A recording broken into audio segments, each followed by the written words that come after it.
So we have a history maker in the house. It's Rhys McClenaghan, everybody. How are you, Rhys? Very well, thanks for having me. Wearing a very fetching champion hoodie.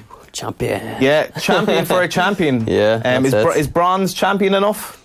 Yeah, it'll do for now. It'll do for now. Well, it'll be a different story in Tokyo. Yeah, let's just, can we show the camera the nature of this amazing medal? Yeah, of course. Because it lights up, believe it or not, but it needs charged. There's like a... Hang on a sec, you brought it on, it lights up, but it's not charged. It's not charged, man. I need to charge my medal.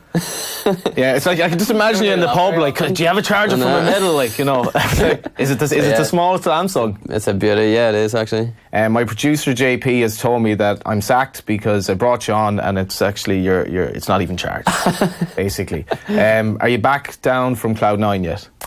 Just about, yeah. Where I've been talking with my coach and just what the next plan is, pretty much. Having a few pints, letting the hair down. Yeah, that's it. Celebrating a little bit now. We've got the time, we've got the job done out there. Qualified to Tokyo. So, I mean, that's what I was going out there for, really, was to get the Tokyo qualification out of the way. And it's a relief, I have to say. Also, incredibly proud to bring back this historic medal. It's the first ever for Ireland. Yeah. So, yeah, it's... I'm over the moon right now. Yeah, I first came to, I met you before before a radio show, but I think my first tweet I saw from you in terms of the last month or so was when you actually qualified for Tokyo, and it was like, this is amazing because that's history as well. Yeah, there's not very many gymnasts that have ever qualified to Tokyo, or to the Olympics, sorry. But the fact that I'm a medal hopeful now, that's very exciting. The top three guys that were in the final there, well, any one of us could have taken the gold medal. There was 0.1 separating us. That's such a small. Yeah. So this is the difference between doing this and doing that. Once. Which one did you do? That's mad. Like, yeah, But so, no, it is. It's such a small margin. That's why. Did you know what? Like, is it like a boxing decision? We're like, oh, this could go to the wire. Like, and I knew it would be close, definitely. So the current Olympic champion Max Whitlock, he took the gold, but he went before me. And I knew he put on a good performance. The score was huge, but I knew I had to focus on my job. So I went out there, put in the best effort I could. Unfortunately, it wasn't enough to overtake him. But it was so close. Any one of us could have taken the gold medal. It's going to be an exciting Tokyo for sure. What chance have you in Tokyo for the guys who don't know much about gymnastics or the pommel?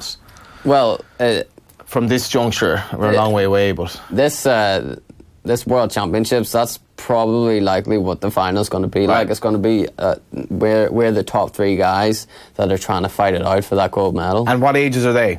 So Li Chi from Chinese Taipei, he is, I don't know, I'm just guessing here, he competed at Rio Olympics, so 23, 24. Max Whitlock, he's 26. So they've got this Olympic experience as well, but I'm not going to let that get in my way, really. I'm experienced in my own way, and I know any time I go out there on a pressure situation like I was in World Championships, I can perform. Yeah, I heard you say that, and the bit I heard, it was actually interspersed with you actually performing in the final. Like, are nerves a good thing? Are nerves a bad thing? Do you go out there when you're talking about the margins of defeat? I'm not even calling it defeat, but the margins of gold versus silver versus bronze. Are you just in a zone there for your performance, or how does it work? Yeah, it does put you in the mindset that every little thing counts, and that showed in the result that it's such a small margin. Like, the tiniest thing can make a difference. So I do have that focus on every little skill that I do in that routine, but at the same time, I'm going out there to put out the best routine I could possibly do, and do what I've done in training hundreds of times, pretty much. Yeah, and if you haven't seen Rhys in action, just obviously look it up, because it's an obscure sport, for want of a better word, the pommel horse, but it's bloody incredible.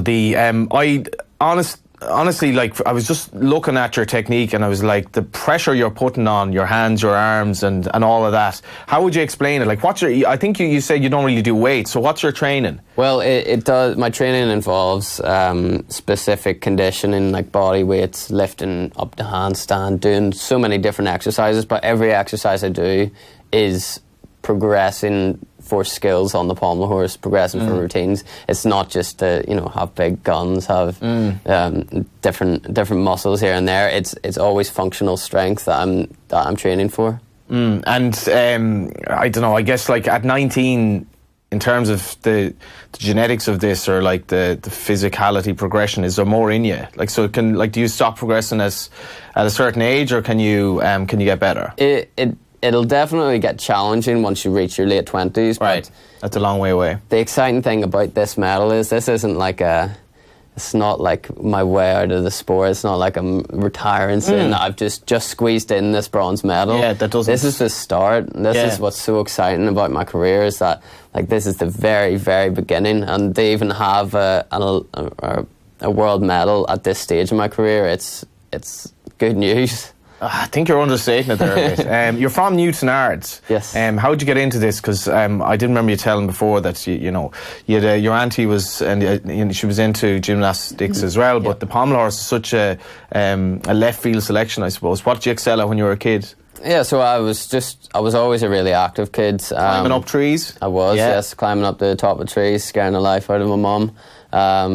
And I think that's what sparked the idea in my parents' head that gymnastics would be the one for me. I was just so physically active, and they were 100% right. Every time I walked into that gym, it was joy for me to have a facility where it catered to my energy.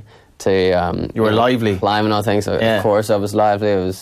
I would go as far as saying I was hyperactive. I still quite am, actually. But I enjoyed, throughout my whole career, I enjoyed walking through the doors of them gyms. Throughout my whole career, and you're 19. It's making me feel envious here. It's funny, I've made this point before that most of us don't get up on a horse, like literally don't get up on a horse. But if the government compelled everyone to ride a horse for 2 weeks, I'd say at least 50% would be totally addicted. So most people are not going to do what you do. But if they did, how many of them would get to really enjoy it? Because like it's quite unique.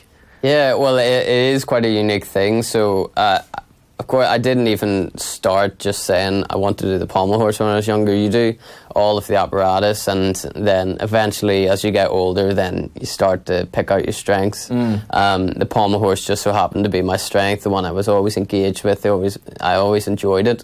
Were you competing against people, like, because it's so few people at a young age? Yeah. Yeah. Well, it was tough. Even at like the Northern Irish Championships, there was very few gymnasts out there. Hopefully that's changing with things like me bringing back medals, that there is increased participation. I know that there is. Gymnastics Ireland are posting some huge numbers for events, and it's so good to see that happening and seeing the movement happening. But yeah, it when I was competing at a young age, there wasn't many gymnasts, but hopefully that will change. How would you sell the sport to somebody? I would sell it as... It's obviously unbelievably good for your core. Oh yeah, core is just one of the many aspects it's good for. It's good for flexibility, for coordination, agility, everything. It's like it covers all aspects of physical fitness essentially, and mental fitness too. It's not just for young kids to go into. It is great for young kids to go into because it's like a gateway sport for every other sport, because it does teach them fundamentals. But it's also good for adults to participate in it. Just to keep generally fit, and it's a fun activity to do. It's fun. It's not just the pommel horse. It's just there's so many things that's like people just take to as well. Yeah, because I remember the two rowers from Cork whose name escapes me actually at the moment, but the two of them were trying to sell rowing on a documentary, and I was watching their training, and I was like, they're like, this is an amazing sport, and then you're watching their training and they were like practically dead after it, and I was just like, not really selling it here. But from Newton Ards as a gymnast, then do you have two options, or is it like you will go represent Ireland, or how does gymnastics work? I did have two options at the very start, but never really crossed my mind because Gymnastics Ireland were always there to support me. Okay. And that's actually quite a special thing for me. And it didn't... They recognised in the early age that you were... Yeah, so that was very special. I'm a product of the system of Gymnastics Ireland, and it's actually very good for them to see that I think I'm the first Olympic gymnast to come out of their grassroots system, which is, it's very exciting for the sport. What's their grassroots system? Oh, well, it just ranges from different events, you know, from very low level to high level. Of course, I started at a low level when I was younger, and then just built up through the system.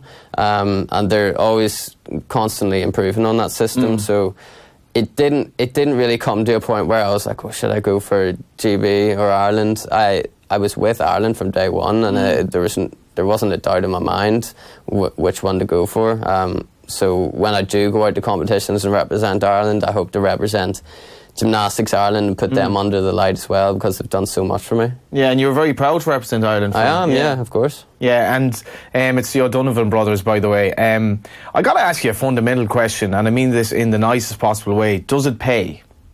Does it pay?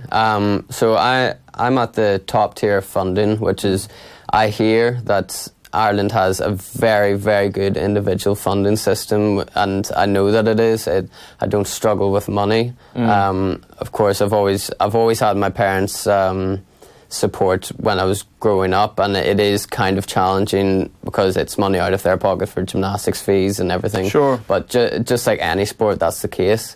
No, I'm not sitting here saying I'm rich and stuff, but I'm just... Bite your hoodie. This is just a nice hoodie. Come on, man. But you can't even charge your medal. So, like, what's the upside of this career? Like, can you get wealthy? Like, or is that even a factor? I think it depends on what I can do with my brand. With maybe business ideas. I'm very engaged with business ideas. Also, I'm constantly wanting to learn. I'm reading a lot about business, so I know that anybody that has made a lot of money from their sport has been very smart in that way. You've 7,645 followers on Twitter, and I don't want to use that as like a guide, but it would... I guess that's where you have to... And a photo of you looking in pretty good shape there. I'm going to the Olympic Games, a dream come true. Your parents, it must have been really special for them, like, because it all paid off effectively. Yeah. It was an emotional phone call. So I was in Germany when I got the official news that I was going to the Olympics, and straight away I called my mum, and it was emotional, because that's something that it wasn't necessarily me doing it for anyone else. It was me thinking, I've done this. Like, I've finally achieved my childhood dream. I'm going to the Olympics. What are your parents' names? Saying that now. Yeah, what are your parents' names? My mum's called Tracy and my dad's called Danny. Danny and Tracy are hopefully proud listening in, as they no doubt are. After this career, where do you go next in terms of this business you're going to set up? Like Jamie Heaslip, the man going into business as well. I know. Well, that's he handed me one of his books there, and I heard that. It's not like Jamie to just hand his book around. Are you going to read it? Of course I am. Are you going to bring out a book? Maybe not yet. Yeah. Maybe when it comes towards the end of my career, when I've got loads of gold medals in the This is what we like. We don't have enough of this from Irish people. A bit of confidence. What do you think career-wise? I know you're very young. It's too hard to tell. I'm hoping to do 3 Olympic Games, so that'll bring me to 2028 at least. I like to plan in the future, but that's too far in the future, if you get what I mean. But I'm always trying to plan for a successful future. Well, you've done us very proud. Thank you. I guess the last question is, what specific charger do you need for that if you do end up like having a pint in Dublin? It's like a Samsung charger. I have one. Yeah. Plug it in. And give us just one more look at the medal, uncharged. Uncharged. In a particularly like drunken moment, are you going to put it around your neck charged tonight? No, I'm not bringing it out on a night out. I'll lose it. I wouldn't. Memories of Darren Clark losing the claret jug or whatever after he found it again anyway. I don't think you're going to lose that. No. I think there'll be a public campaign to bring it back for you. Yeah, that's it. Thanks a million for coming in, Rhys. It's been my pleasure. Thank you. That was Rhys McClenaghan.